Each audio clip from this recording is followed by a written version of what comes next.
Welcome. Today we'll be looking at translating brain science into effective classroom instruction.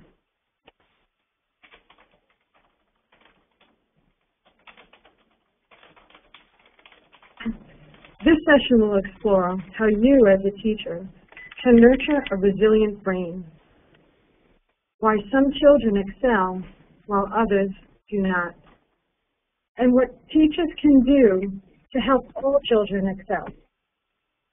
We will consider multisensory education and EQ, emotional quotient. We will consider the impact of sleep and exercise.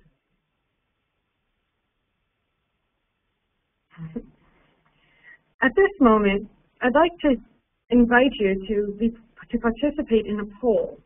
There are two questions on the screen, and there should be a system up there for you to respond to these questions. The first question is, how familiar are you with the research in brain science?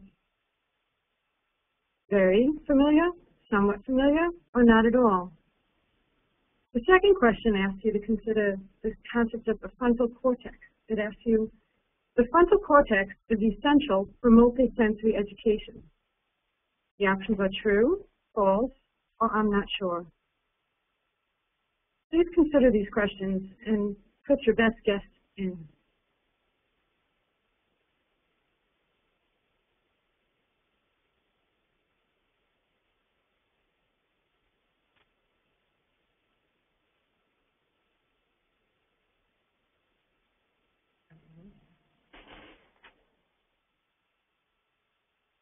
Just waiting for the results to come. Polls will close shortly.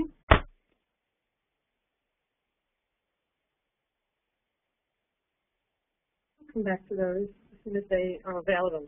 Let's move on. Let's first begin by considering the concept of neurons. Oh, there are results. Terrific.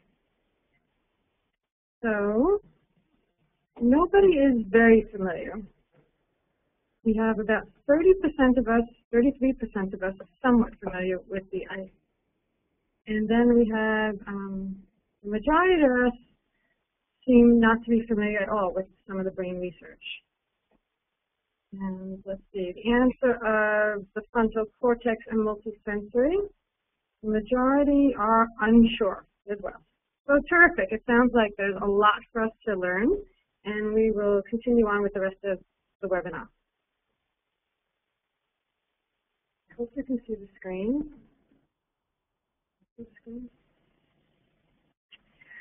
So, there we go. Let's begin with an exploration of neurons. Everything we do uses our brain. As you're listening to this webinar, you're using 100 billion nerve cells. That sounds like, oh, looks like I have to use this.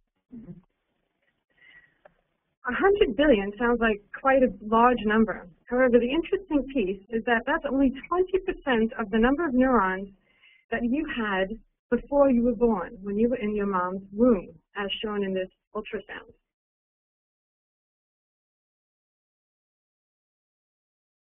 In English, the word prune is a word we use to describe how gardeners carefully and purposely cut off unwanted branches of a plant and bushes to make it healthier.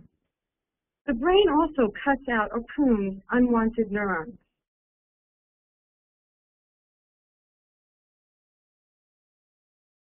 Before birth, the brain produces trillions of neurons and synapses, many, many more than it actually can use and many, many more than it will use. Notice on the screen the large number of neurons. After birth, the brain begins to prune out neurons that are not used. The decision on which neurons should stay and which ones should be pruned away is not a random decision. It is based on which neurons are used actively. By pruning away unused neurons, we make room for branches to grow, or synapses to grow, as shown in this image. At birth, the number of synapses per neuron is 2,500.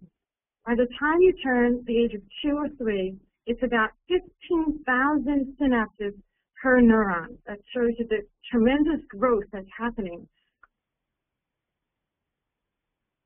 Are you feeling a little disappointed that you lost so many neurons? Well, don't be. The added branches speed up processing in your brain, so that's a terrific thing. So it's actually a good thing that we're losing some of these unused neurons and making room for the branches that'll make our brain so much more efficient. Additionally, the brain can grow new neurons. That's called neurogenesis, and that's another terrific aspect. So you'll lose some, but we can also gain new ones that'll be really useful to us.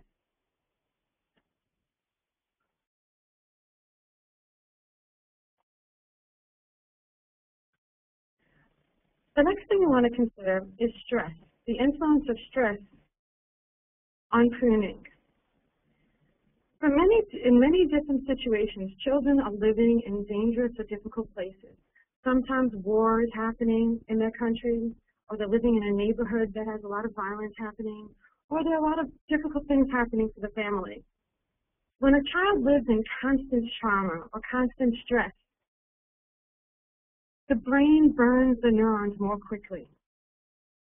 However, through education and caring, the brain can be very resilient. Teachers can help children develop new synapses and new neurons.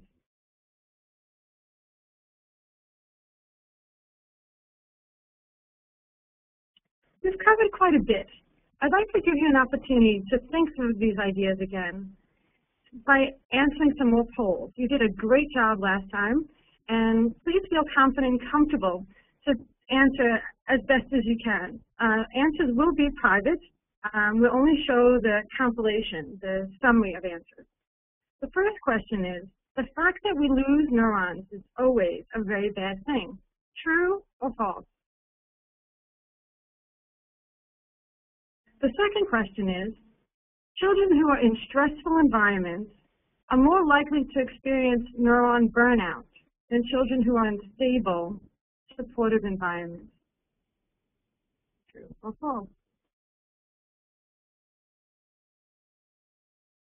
The third question and final question is, physical changes happen in the brain over time, and that teachers can facilitate these changes. True or false?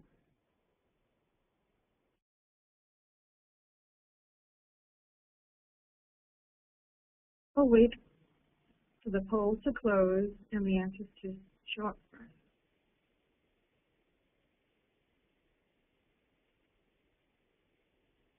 Poll has ended.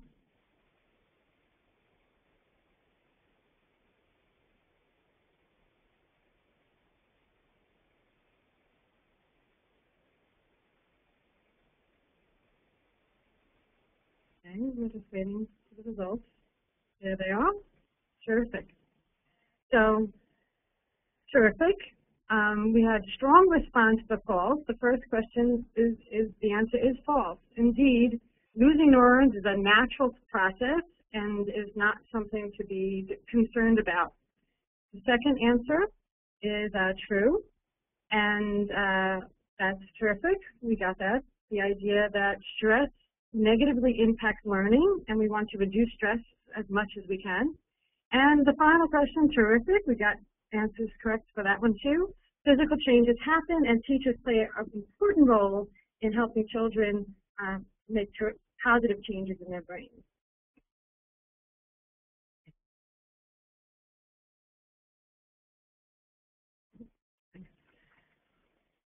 Why do some children excel and others don't? Have you noticed that in your classes that some children really just are flourishing and others you're wondering, they seem really smart and you're not understanding what's happening for them? One reason is EQ, emotional intelligence. The arrow is pointing to the area in the brain where EQ happens. It's the area where planning, emotion, and judgment occurs. Using brain and behavioral research, Dr. Goldman explains why people with high IQs don't succeed, while others who have seemingly lower IQs do really well. This theory is important for teachers because it shows us that through education, we can improve children's cognitive abilities and make them more successful in school.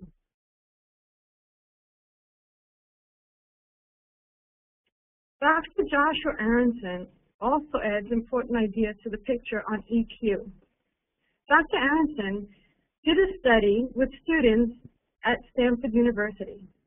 He worked with math majors, people who love math, people who, when they get the opportunity to work with math, they're just super excited. He had one group of students who they were told that we're working with you because we want to know why you're so good at math. He told the other group of students, the reason why we're having you take this test as part of our studies is we want to figure out why Asian students are so much better than other students. Both groups of students took the test. And what they found out in the end is the students who were told that they were excellent students, the students in group 1 did 30% better than the students in group 2 who were not Asian. The students in group 2 who were not Asian performed 30% worse on their test scores. He called this idea stereotype threat. What was happening is, because they heard a question of their ability, they heard that other people were better at math than they were, certain physiological and psychological responses started happening in the brain that interfered with their intellectual performance. So although this whole group of students were fabulous math students, they all didn't perform equally. When students hear negative things or experience negative things, they perform poorly on tests. This is important for teachers to remember because we have to remember, especially prior to tests, to encourage students, to give them positive things, to believe in themselves so that they'll do the best that they can on tests and also every day in our classrooms. Dr. Feuerstein also adds to the picture. Dr. Feuerstein worked with immigrant children who had compromised critical learning periods due to living in a country that was in a war setting. He worked with children from the Holocaust. Dr. Feuerstein found that when the children came to him just as new immigrants and he gave them IQ tests, they did very poorly. But that after extra psychological help and educational opportunity, those same children performed beautifully on the IQ test. This shows us that the brain changes, it has modifiability, and that through education we can make up for missed learning opportunities. There was a time when we thought if a child missed a learning opportunity, if they missed a critical period of learning, that the brain was done. We were done developing and we couldn't influence it. But throughout our lives, we can influence the brain development. So to answer that question, why do some children excel and others don't? We point to the idea of EQ, emotional quotient, emotional intelligence.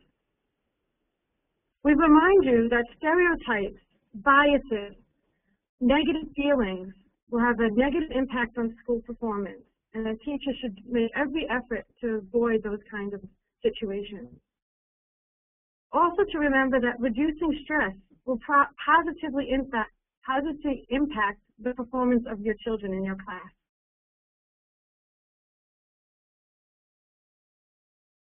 The next idea we want to work with is the idea of multisensory instruction. Multisensory instruction refers to the way information is delivered to students. Multisensory instruction is a popular approach to education. It is not the only approach, but is a very popular and useful one. There are three modes of multisensory instruction. The first is visual, the second is auditory, and the third is sensory, or what we call hands-on instruction. Sensory can be broken down into two kinds of instruction. One would be fine motor instruction, small motor, and the other one would be gross motor. So what does multisensory instruction look like in the brain?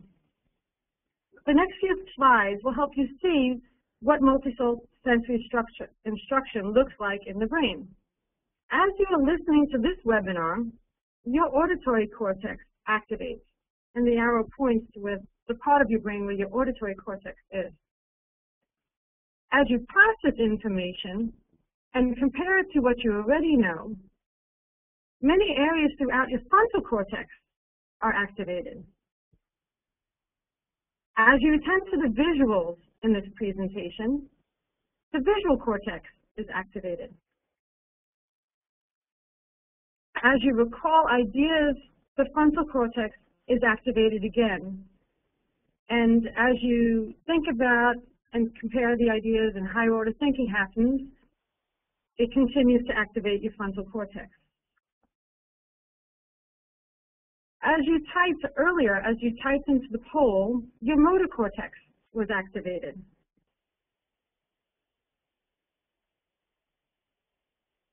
As shown in this image, learning is a complex activity.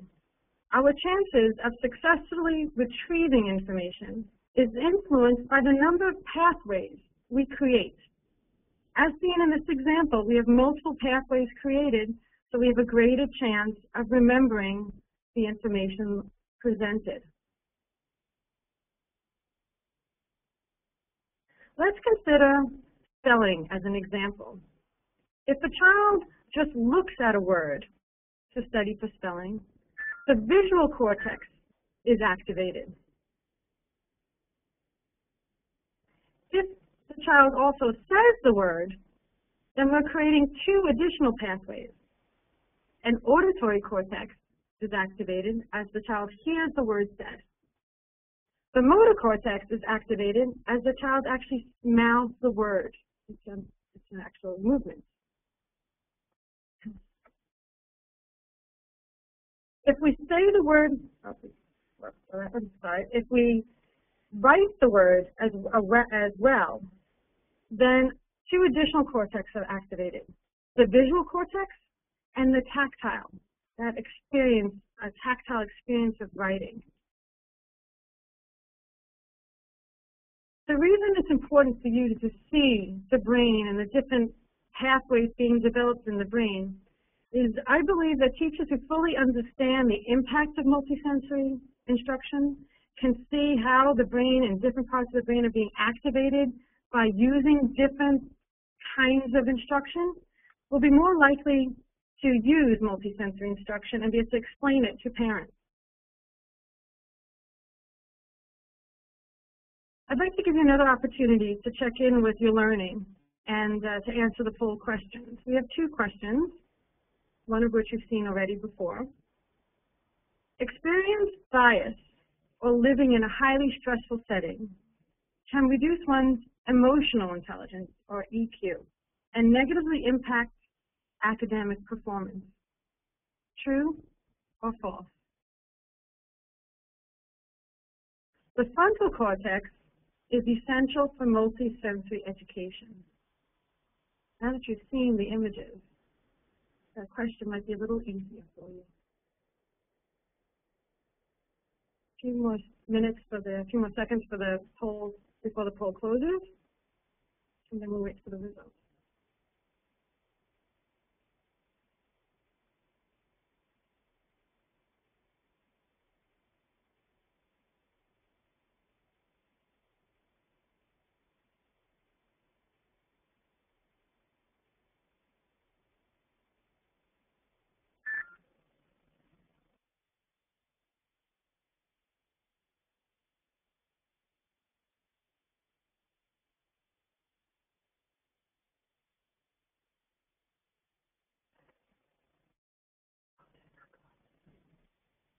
It seems we had a little problem with the polling, perhaps, so I'm going to read those questions again, now that I see that the poll is up. The first question is, experience bias or living in a highly stressful environment can reduce one's emotional intelligence, or the EQ, and can negatively impact academic performance. True or false? The frontal cortex is essential for multisensory education.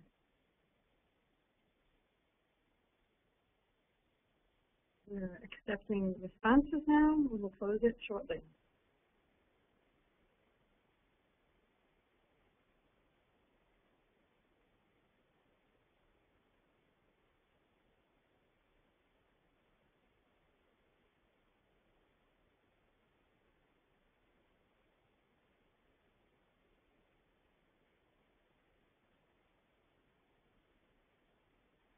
Okay, here are our results. So we had good, terrific learning happen. The importance of reducing stress is affirmed. Yes, the answer was true to the first question. And to the second question, it was also true. Terrific responses. Thank you.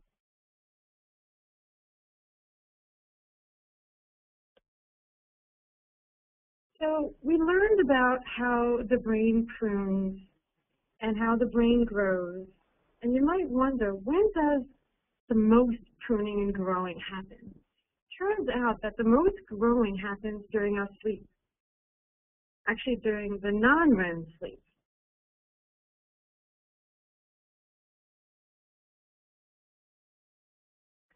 Therefore, what teachers need to remember is that it's very important that children get enough sleep. During sleep, we actually get something for nothing. We're sleeping, and during that time, the brain is making these branches, and those branches are firming up and organizing the ideas that we learned during the day. So while we're doing nothing, we're really earning a lot in terms of our memory. So tonight, today, remember to learn something new, and then tonight, sleep on it. John Ratty. John Ratty is a doctor, and he works at Harvard Medical School, and he studied exercise and the impact of exercise on the brain. And what he found out is that exercise, the act of being active, changes the chemical balance in the brain and actually encourages the development of new neurons and new synapses. So we find that exercise is very important for children. And the interesting thing is that especially in the United States, that very often teachers will take away exercise, will take away recess as a punishment, or in school, one of the first things that might go is gym. So it's important to remember to have the kids exercise, and when we look at the schools all over the world, the country that seems to be doing the best with this, according to the research, is Finland. They're achieving high scores in their schools, and they have excellent physical fitness. The children are very fit. And what they're doing in Finland, the kind of program they offer, is they have classes for an hour, and then they have exercise for 15 minutes.